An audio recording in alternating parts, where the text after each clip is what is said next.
Hello, everyone. Welcome back to Module 2, Week 2. Today is our 8th lesson of the module. We'll be talking about author's purpose, all right? So today is Monday, September 28th, and here we go. So what you'll need today spread out in front of you is your Chromebook, my book, a pencil, and a highlighter. Okay, and I have everything pulled up on mine. You really need your Chromebook for this one, guys, because you need to be opening the HMH website at some point, okay? So make sure you have that ready to go. All right, our agenda, we're going to take a look at our new vocabulary words for this week because we have another story that we'll be reading. We will talk about author's purpose. I know we've talked about it before, but we're going to, of course, cover that once more.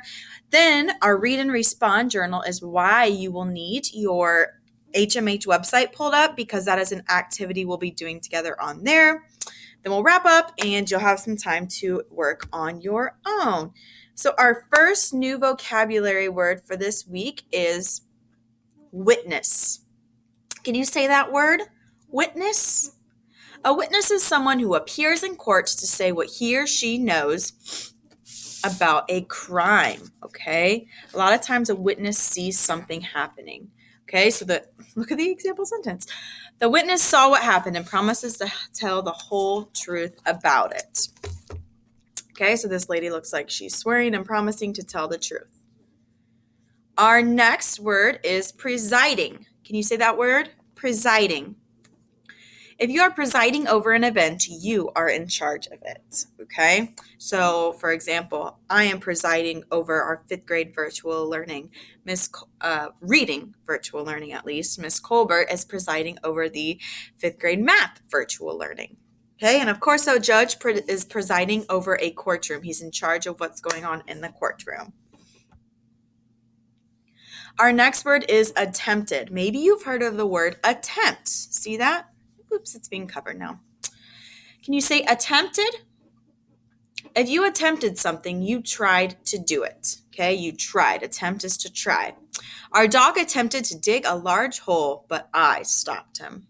What is something you've attempted to do? Our next word is restrain. When you restrain yourself, you stop yourself from doing what you want to do. So if you're restraining someone else, you're stopping them from doing something. So our dog was able to restrain herself from taking food off of the table. Look at that dog trying to eat the chicken.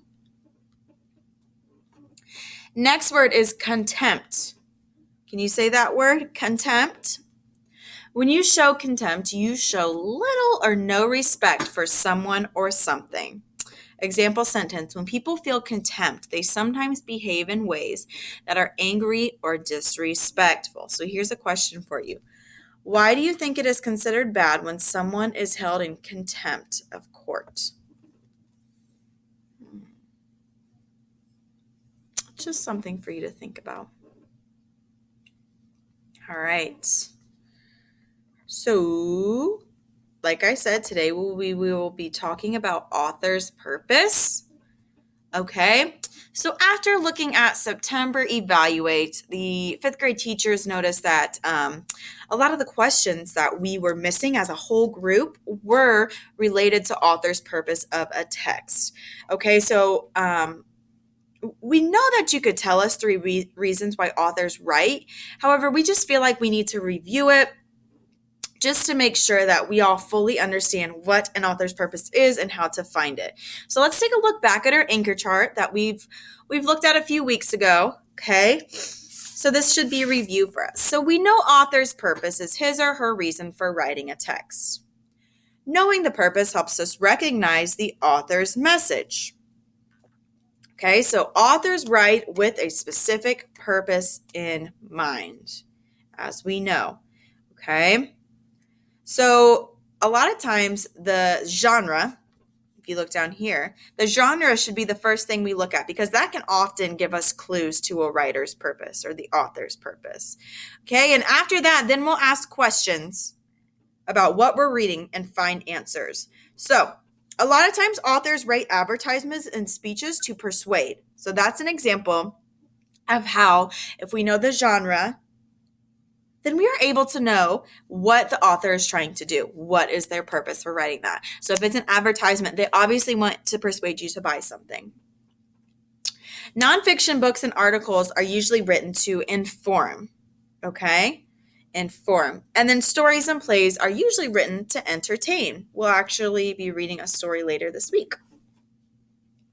So author's purpose can usually be stated as a more focused statement, such as, the author's purpose is to persuade readers to become actively involved in community cleanup efforts. Okay?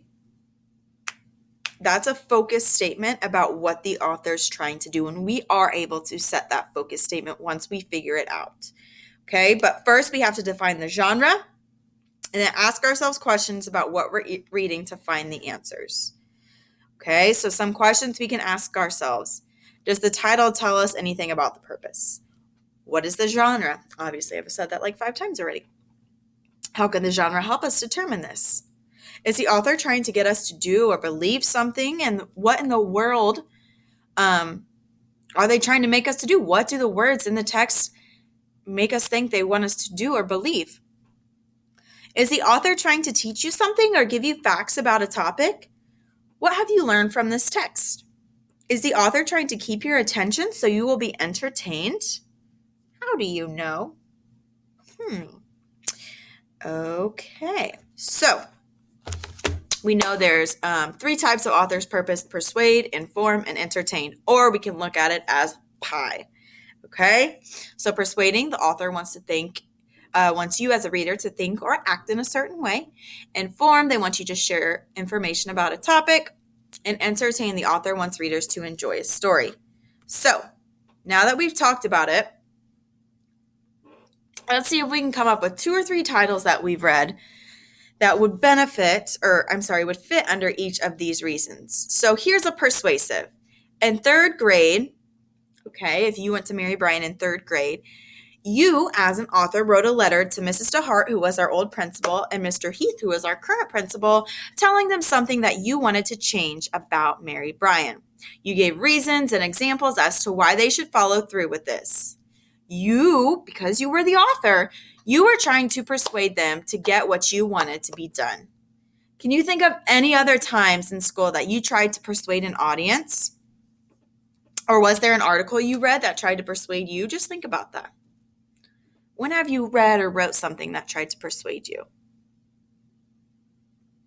Can you think of examples for inform or to entertain? It's a reflection question for you to think about. Alrighty. So after you're done answering those questions to yourself, what we're going to do is we are going to apply some practice to author's purpose to different short passages using our HMH. Remember when we started, I said you're gonna need your HMH website pulled up. All right, now it's time to do that. Let's pull up HMH website. Clay, how do we get to the HMH website? You may be asking. Well, we take quizzes and tests on here every week. So if you don't know, that may be an issue at this point in the school year. I already have it pulled up, but just because I'm so nice, let me show you how to get on once again. Okay? I'm going to go to the resource portal. Once I'm on the resource portal, I'm going to go to, see this? Online textbooks. And down below it says HMH textbooks. Click. I'm going to go over here to Ed. They have a little note here. That's what we want for HMH is Ed. There's a big star next to it. Oh my goodness. So once my computer loads, the website will pull up. Beep, boop, bop.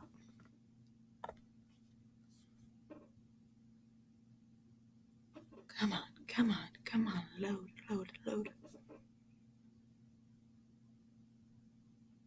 Alrighty, schmighties. Mine looks different than yours does, but when you get in here, you'll go to your assignments. Your assignments tab will be at the top.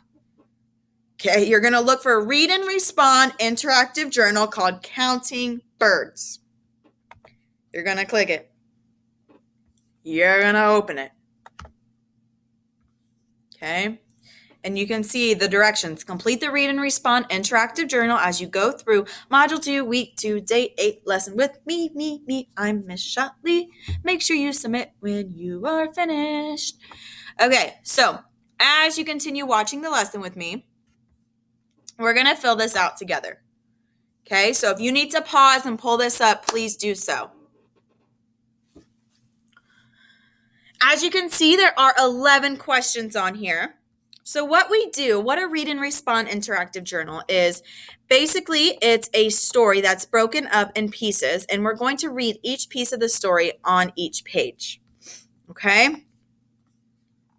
So, there we go. I'll put this over here. So what we're going to do, we'll read the story, we'll answer the questions. We're going to answer some together. Some I'm going to have you answer on your own. So the ones we do together, you need to make sure you're following along, because I am going to have you submit this when you're finished. So to keep going, now that you have it pulled up, let's read. It says, read question 1 first. Well, we need to read the first page first. It says, a group of students are at Matagorda Island, part of the Arkansas National Wildlife Refuge. They reach their destination in the morning. They are there for fun and also to do a job. You're going to help us with the bird count, says Ranger Lucia. You'll work in 3 teams, red, green, and blue, says Ranger Mark. Your job is to identify and count different types of birds. Each team will have a bird guide with the names and pictures of many birds. And the question is, why do you think this author wrote about students at the wildlife refuge? They're asking us what the author's purpose of writing is after we just reviewed what author's purpose means. Holy cow, it all is making sense now. Okay, what do we think the author's purpose is? Well, this story, I don't know, it seems like it's kind of like a story. Maybe they want to entertain us, but also I'm a little confused because they're talking about birds, and they're going to identify and be counting 2 types of birds, and each team is going to have a bird guide. So I think we'll probably be informed a little bit as well. So here's what I'm going to type. I think the author wrote about students at the wildlife refuge because the author is telling us a story, which means they want to entertain their readers. But I also kind of think they're going to be informing us as well. So maybe I'll type both of those things.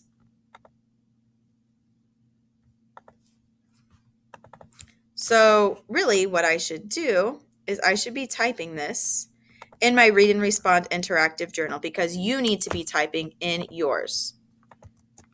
Okay. I also think the author wrote about students at the wildlife refuge. Oh my gosh, guys, do you notice how I'm restating my question? The author wrote this because, I think the author wrote this because. We need to practice restating these questions, because on your assessments every week, there's a question that asks for a long answer like this. And sometimes people just put a few words, and that's not enough, okay? We need to be using our RACE strategy, which we've talked about. Restating the question, answering the question, citing text evidence, and explaining the evidence, okay? So I think the author wrote about students at the wildlife refuge because the author is telling us a story, which means they want to entertain their readers. But I also think the author wrote about students at the wildlife refuge to inform readers of different types of birds. And you are welcome to write the same answer as me in your first question on your read and respond journal. So if you need to pause and go type that in, go ahead and do so now.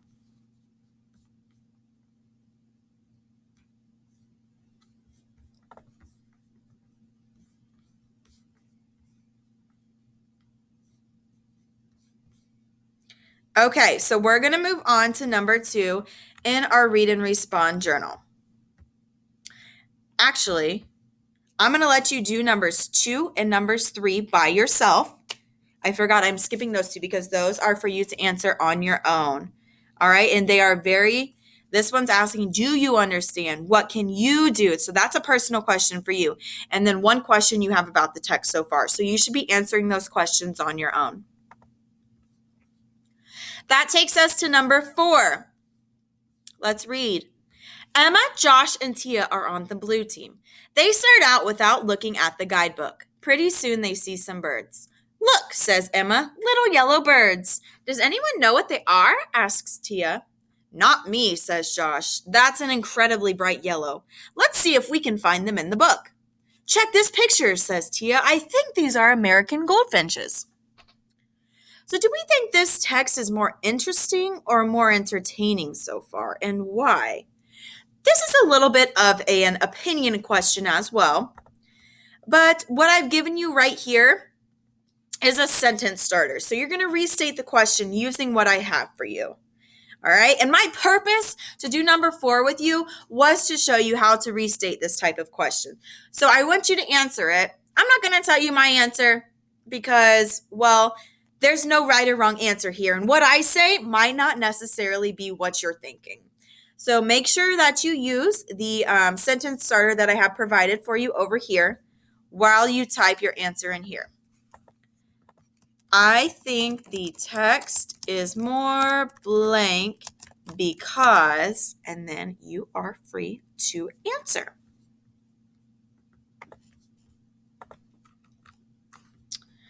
Okay, we're going to go on. You're going to answer questions 5 and 6 on your own. So this one asks, how does the green team identify the crane? Okay, which the answers for these questions should are applied to whatever text is being shown on this specific page. That's why the text is broken up, so you can focus in the text where you'll find the answer. So you'll answer number 5, and then number 6 is saying one question about a bird from the text that you want to know more about. And then we get to question 7, which I'd like to do with you. It says, why do you think the author wrote this article? Well, what do we think? I think, I'm restating my question, type with me, guys. I think the author wrote this article because,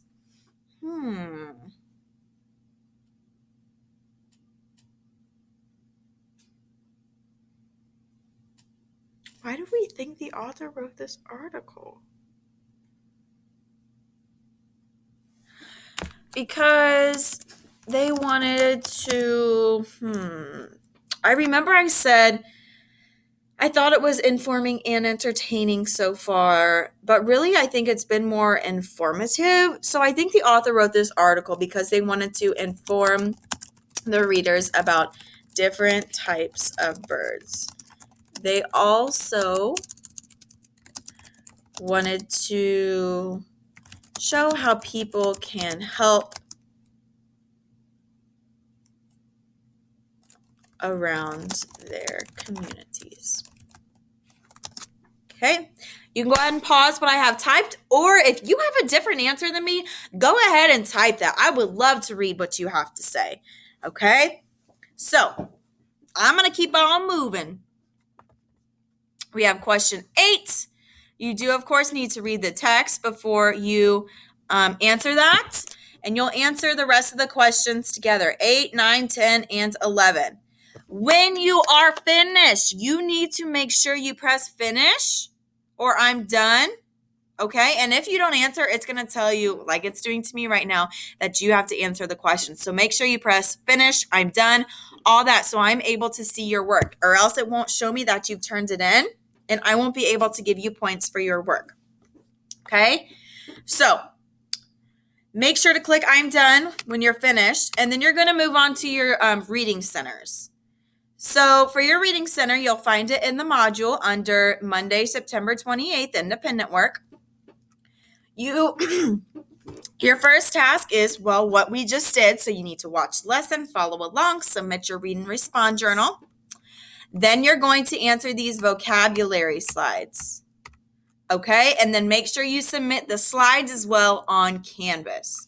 All right, guys, I cannot wait to see you back here for day 9 tomorrow.